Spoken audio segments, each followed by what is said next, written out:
السلام عليكم ورحمة الله وبركاته. ازيكم حبايبي، عاملين ايه؟ يا رب تكونوا في احسن حال. معاكم ايه ابراهيم، ودي قناتي ايه والمطبخ. باذن الله هعمل معاكم النهارده الهريسه الاسكندراني. هنشتغلها بدون لبن بدون زبادي، هنشتغلها بالميه. بس عايزه اقول لكم بالرغم من ان احنا هنشتغلها بطريقه اقتصاديه الا ان طعمها حرفيا فوق الممتاز. يعني كده كل اللي هيدوقها من تحت ايدك مش هيصدق بجد انك عاملاها في البيت، وهيقولك بجد تسلم ايدك. كمان تقدري تعمليها كمشروع في البيت، وبإذن الله يكون مشروع مربح جدا جدا. بإذن الله الفيديو يعجبكم، وكمان الطريقة. تعالوا بقى كده نشوف الطريقة، بس متنسونوش حبايبي في اللايك والاشتراك في القناة فضلا طبعا. تعالوا بقى كده بينا نشوف الطريقة. أول حاجة بقى معايا كده نص كيلو من دقيق البسبوسة. احط عليهم معلقتين كبار من الدقيق، وكمان 4 معالق كبار من جوز الهند، رشة بسيطة من الملح، ومعلقة صغيرة من البيكنج باودر. اخر اضافة عندي هحط كمان كيس من الفانيليا، ودي طبعا هتخلي طبعا طعم البسبوسة وريحتها حلوة جدا معانا. قلب بقى كده تقليبة محترمة المواد الجافة،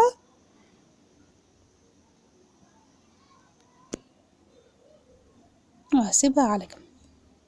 تاني خطوة معايا هنا بقى هحط معايا كوباية من السمنة.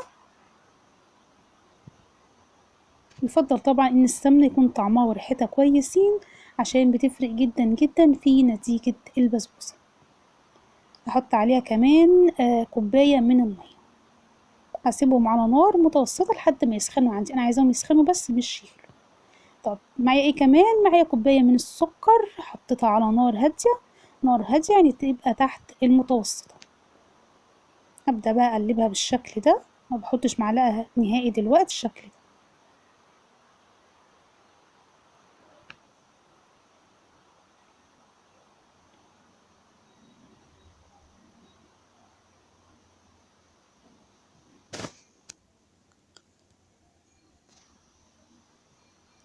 اول ما الاقي بقى ان السكر اخد عندي لون بالشكل ده، هبدأ اقلبه بالمعلقة.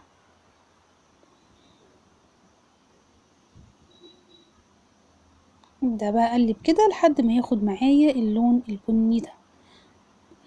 طبعا يفضل طبعا انه ما ياخدش لون غامق، لانه لو اخد لون غامق عن كده اللي هو البني الغامق قوي ده، ممكن قوي ان هو يمرر البسبوسة معايا. بعد كده طبعا بعد ما اخد معايا اللون ده، طبعا كل ده على نار هادية، هبدأ انزل بيه السمنة مع المية اللي انا سبتهم يسخن. هبدأ انزل شوية بشوية واقلب بالمضرب السلك. طبعا بخلي مسافة بيني وما بين الحلة، لان الطشة بتبقى عالية شوية. طبعا لو حسيتي ان الطشطشة دي يعني زيادة عن اللزوم، ممكن تقفلي النار وتبدأي تفتحيها مرة تانية. كل ده طبعا على نار هادية. طب بعد بقى ما حطيت المية والسمنة اللي معايا، يعني يا دوبك كده هسيب الكراميل يغلي غلوة واحدة، وبعد كده هبدأ اقفل عليه النار. تعالوا بقى كده عقبال ما الكراميل يهدى معايا من السخنية بتاعته 30، وادهنها بالسمنة.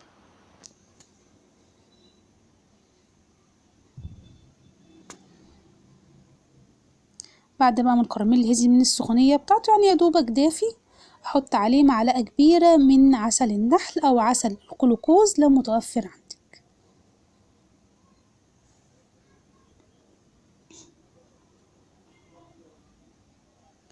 بعد كده هبدأ بقى انزل بالكراميل اللي معايا على المواد الجافة عندي.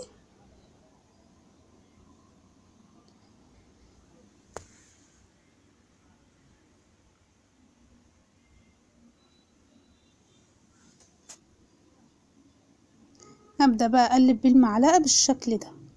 طبعا بقلب، ما بقلبش كتير، لان البسبوسة لا بتتقلب كتير ولا بتتعجن. يعني يا دوبك اني بس الاقي المواد الجافة شربت عندي المواد السايلة، فخلاص هيبقى كده تمام.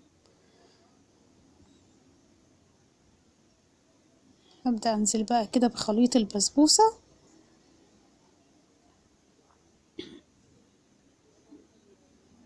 هبدأ طبعا اساوي الخليط بالشكل ده، بحيث طبعا ما يكونش جنب عالي عندي وجنب واطي، لا الكل او يعني المقاس يبقى متساوي، او خليط البسبوسة يكون كله مقاس واحد. طب بعمل بعد كده ايه؟ ان انا ببدأ بس ان انا اخبط الصينية خبطتين 3، بحيث سطح البسبوسة يتساوى. بعد كده هدخلها على فرن حامي، الشبكة في النص. اول ما ادخلها طبعا بخلي درجة الحرارة على الوسط. تعالوا بقى كده عقبال ما البسبوسة تستوي في الفرن نحضر الشربات. معايا كوباية ونص من السكر وكوباية ونص من المية، حطيت عليهم نص كمان كيس من الفانيليا ومعلقة كبيرة من عسل النحل أو عسل الكلوكوز. أقلبهم كده وهسيبهم على نار متوسطة.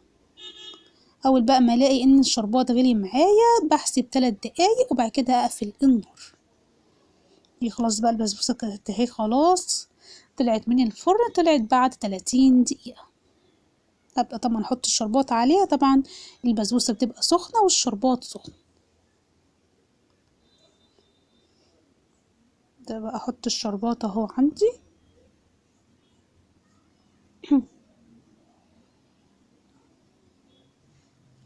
أول بقى ما ألاقي عندي إن البسبوسة شربت الشربات بالشكل ده أعرف إن الطريقة ناجحة معايا وتمام.